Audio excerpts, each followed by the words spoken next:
The only time Joe Biden has ever gotten his hands dirty is when he's taking cash from foreign countries, which is quite often, actually. It's quite often. Based on what we're seeing, it's much more often than anyone would have thought. But can you imagine an unannounced raid on his many homes? He would have made Senator Menendez look like a baby, just like a baby. Can you imagine? You know, they gave him 3 weeks' notice. You know, they said, we're going to raid your home over documents. They gave him 3 weeks. Would 3 weeks be enough? So I can imagine. I'd like to see what he cleaned out of there. Joe Biden only cares about enriching his own family. I care about enriching your family. That's why I did this. That's why I did it. All right, guys. So we got to talk about the second GOP debate. As I did live stream it last night, I want to thank everybody who tuned in to watch it with me. Okay, I love doing the live streams with you guys, watching the debates with you guys. It's pretty entertainment. It's pretty fun. I felt like it was a good time. You can expect me to be live streaming all the debates. At least that's my goal. So, you know, if there's a debate, then I'm probably going to be live streaming it. And, you know, next time I would love more of you guys to join. But with that being said, I'm going to go ahead and recap and give you guys my opinion on the debate, who I thought was the winner, who I thought was the loser, and also just about the debates moving forward into the future, because I actually have some issues with the debate after last night that I want to talk about. So first, let's go ahead and get into who was the winner of the night. Well, the winner of the night was Trump, right? It wasn't anybody on the debate stage. It was President Trump. And we're going to get a little bit deeper into why I think Trump won. But let's actually deal with the candidates that was there and who was on stage. Now, who was the clear winner out of the candidates that was on stage? Well, personally, I don't think that anybody was the clear winner. Okay, I don't think that any of these guys really stood out and differentiated themselves from the pack. Okay, I thought that this debate was very lackluster because they did more arguing, more bickering, more attacking each other than actually having a policy discussion, which they clearly didn't want to have. Okay, Vivek is interesting because he seemed to be the center of attention the whole debate because he took most of the attacks, and it was clear that the other candidates on stage would not let Vivek talk, because the more you let Vivek talk, right, the more clear it becomes that that guy, at the very least intellectually, is far superior than everybody else on stage. So the first thing I want to say is I agree with everything. The Republicans on the stage are on the right side of this issue. Militarize the southern border, stop funding sanctuary cities, and end foreign aid to Mexico and Central America to end the incentives to come across. But I do go a step further. You're right about that, Ilya. I favor ending birthright citizenship for the kids of illegal immigrants in this country. Now, the left will howl about the Constitution and the 14th Amendment. The difference between me and them is I've actually read the 14th Amendment. What it says is that all persons born or naturalized in the United States and subject to the laws and jurisdiction thereof are citizens. So nobody believes that the kid of a Mexican diplomat in this country enjoys birthright citizenship. Not a judge or legal scholar in this country will disagree with me on that. Well, if the kid of a Mexican diplomat doesn't enjoy birthright citizenship, then neither does the kid of an illegal migrant who broke the law to come here. Right? So they didn't want him to talk. And that created a lot of moments that were annoying to me because, again, it became clear that they just did not want him to talk. They would not let him talk. They would not let him say what he had to say. Take a look. It's not the fault of anybody who's involved. Some of us are tainted. Excuse me. Thank you for speaking while I'm interrupting while I'm speaking. You said about TikTok is one of the most dangerous social media apps that we could have. And what you've got, I honestly, every time I hear you, I feel a little bit dumber for what you say. Because I can't believe that here you've got a TikTok situation. What they're doing is these 150 million people are on TikTok. That means they can get your contacts, they can get your financial information, they can get your emails, they can get text messages, they can get all of these things. This is very important for our party. Exactly what they're doing. This is very important for our party, and I'm going to say you've gone and you've helped China make medicines in China, not America. You're now wanting kids to go and get on the social media that's dangerous for all of us. You went and you were in business with the Chinese that gave Hunter Biden $5 million. We can't trust you. We can't trust you. We can't have TikTok in our kids' lives. This is very important. Mr. Ramaswamy, you have 15 seconds. I think, excuse me. You have 15 seconds, Mr. Ramaswamy. Thank you. I think we would be better served as a Republican Party if we're not sitting here hurling personal insults and actually have a legitimate debate about policy following Reagan's 11th commandment in his honor. And the answer is that is what actually makes our country strong. And I believe in these people. These are good people on the stage. They disagree, but let's have a legitimate disagreement. That's what I would say. We think about the fact that Vivek just said we were all good people, and I appreciate that, because last debate he said we were all bought and paid for. And I thought about that for a little while and said, you know, I can't imagine how you can say that knowing that you were just in business with the Chinese Communist Party. I'm glad Vivek pulled out of his business deal in 2018 in China. That must have been about the time you decided to start voting in presidential elections. So I have respect for every man and woman on this stage because they've done it. Vivek, put your hand down for a second, would you? I still got time, dude. So chill out. Yeah, so you seen that, you heard that. Okay, so clearly the knives were out for Vivek. Okay, they did not want him to talk. And it's interesting because Vivek clearly changed his strategy from the first debate to the second debate. Okay, in the first debate, Vivek came out swinging against the politicians, calling them out, saying that they were bought and paid for, which is true, right? 100% true. Okay, and clearly the politicians, the bought and paid for politicians, took that to heart, right? They got internally hurt, right? They were butt hurt by it. Okay. Now, after the first debate, I think it was clear that Vivek won that debate. Okay, if you take Trump out of it, Vivek won. However, the polls following the debate showed that Vivek's dislikability went up. Okay, even though he did get more support, his dislikability went up. And I think that his campaign is thinking that, well, it must have been because he was attacking the politicians on stage, right? So in the second debate last night, obviously, he's changing his strategy and he's trying to be nicer to the politicians and trying to kind of unify the party, so to speak, instead of attacking them. Clearly, again, the politicians were not okay with letting Vivek do that, right? And they started essentially attacking him for it. And if I was Vivek, at that point, I would have took the gloves off and said, okay, cool. Well, I try to be nice to you guys, but if you don't want to be nice to you, I'll just call you out for what you are. You are prostitutes, right? You're good people, but you're still prostitutes, right? I'm just saying. So since you want me to take the gloves off, I'm going to take the gloves off right now and call you exactly what you are. You all bought and paid for. You're all corporate super PAC puppets, right? You don't actually believe what you say, right? I would have said it. And I especially would have went off on Nikki Haley, right? I would have took a page out of Trump's book and call her a nasty woman, right? You're a nasty woman up there on stage. And the funny part about Nikki Haley is that the neocon queen is sitting there on stage going off about TikTok, talking about, I feel dumber every time I listen to you talk, when Vivek is clearly smarter than Nikki Haley. I mean, come on now. I mean, Nimrata is not that smart. But anyways, Nimrata is sitting up there going off about TikTok when her daughter is all over TikTok gyrating,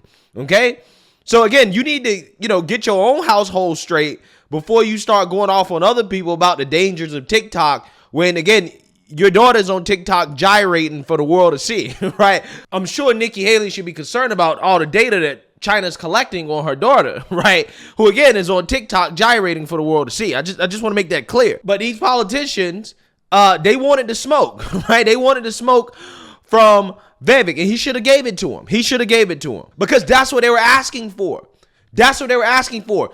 So, the attacks against Vivek clearly shows that he is public enemy number one for them, right? That is who they fear the most on stage. Not DeSantis, okay, who's allegedly in second place, but Vivek, they fear him the most. So that's why they're attacking him. They're not letting him talk. And I think that was probably the most frustrating part of the debate. Now, when it comes to the losers of the debate, I think, me personally, I think Chris Christie was the loser of the debate, right? And I'm calling him Camel Toe Christie, right? Camel Toe Christie was the loser of the debate, in my opinion. And the reason why is because it's clear that Christie's on stage simply to attack Trump, right? He thought he had a great line when he called Trump Donald Duck for ducking the GOP debate. You're not here tonight because you're afraid of being on the stage and defending your record. You're ducking these things. And let me tell you what's going to happen. You keep doing that, no one up here is going to call you Donald Trump anymore. We're going to call you Donald Duck. All right. Yeah, so again, this guy, Chris Christie, He's starting to weird me out. He really is. Okay. I mean, he was in prior interviews talking about following Trump around the country. Okay. Trying to get Trump to acknowledge him, to talk to him. I think that Christie wants Trump to clap his cheeks, right? I think that's what Christie wants. Christie wants his cheeks clapped. Okay. His obsession with Donald Trump's penis is getting kind of scary to me, right? And this is why I think he was the loser.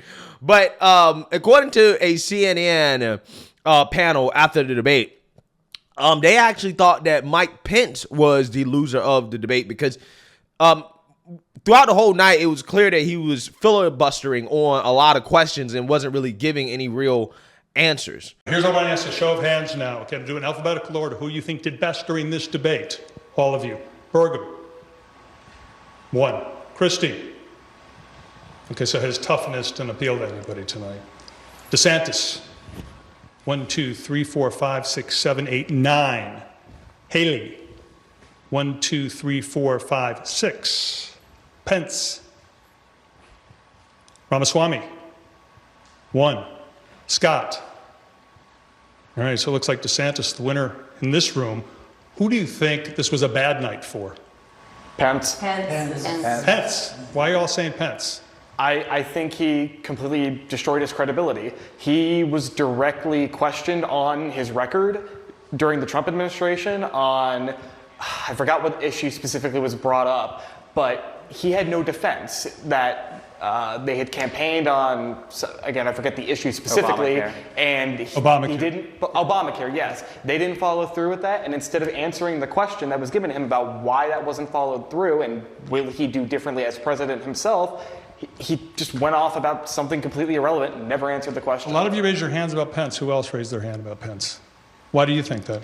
Well, I think that he comes across a little bit like not very believable to me. He's rather pious sounding in his manner, and it makes it come across like, I'm just a politician trying to get your vote, and it doesn't seem as believable as he could. So the final question, do you think this was good for the party, this debate tonight? Yes. Anyone have a problem with the debate? Yeah, so you seen that, you heard that. Okay, clearly it's more of a mixed bag than it was in the last debate. Now, again, this focus group believes that, Ron DeSantis won, who had, in my opinion, a decent night. I don't think he was a clear winner, in my opinion. He did have, some moments where I thought he did very good. Like, for example, when he was asked about the whole, slavery hoax that Kamala Harris came up with. And then you had some people like Tim Scott and other black Republicans that went along with it to try to score some points against DeSantis. I think that he had a very good response to that. Slaves develop skills which in some instances could be applied for their personal benefit. You have said slaves develop skills in spite of slavery, not because of it. But many are still hurt. For descendants of slaves, this is personal. What is your message to them? So first of all, that's a hoax that was perpetrated by Kamala Harris. We are not going to be doing that. Second of all, that was written by descendants of slaves. These are great black history scholars, so we need to stop playing these games. Here's the deal.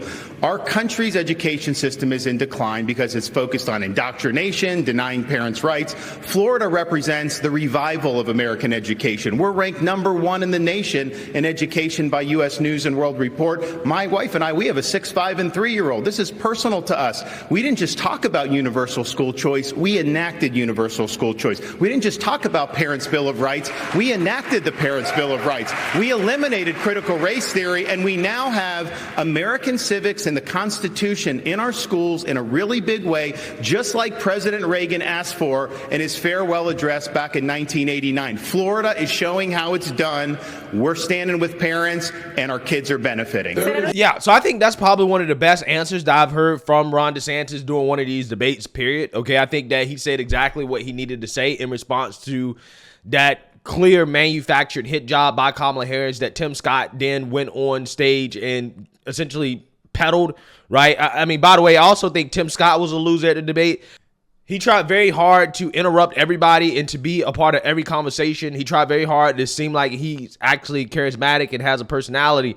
And again, it just came off as very kind of soft, right? He came off as a more slower individual on stage compared to everybody else. again, I really didn't like what I saw from Tim Scott last night. Okay, Tim Scott really did kind of piss me off at moments because, again, it was clear that he was trying to dominate the stage when, he's just not, he just don't got it, right? I mean, I think Tim Scott would be a great VP choice, right? Tim Scott's a nice guy, but that's about it, right, for Tim Scott. He's a George Bush Republican, just like everybody else on stage is basically a George Bush Republican, except Vivek Ramaswamy. And you might be able to give Ron DeSantis the benefit of the doubt. I'm not sure yet. But outside of those two, everybody else on stage is a George Bush Republican, okay? And the less they talk, the less I hear from them, the better, right? But with that being said, this is why Trump was the winner. Trump was the winner because ultimately these debates, in my opinion, are not moving the needle anymore. They're not going to move the needle. They're not going to change anybody's mind about whether or not they're going to vote for Trump or who they're going to vote for, period, in my opinion. And the reason why is because these debates are not set up to have an actual policy conversation.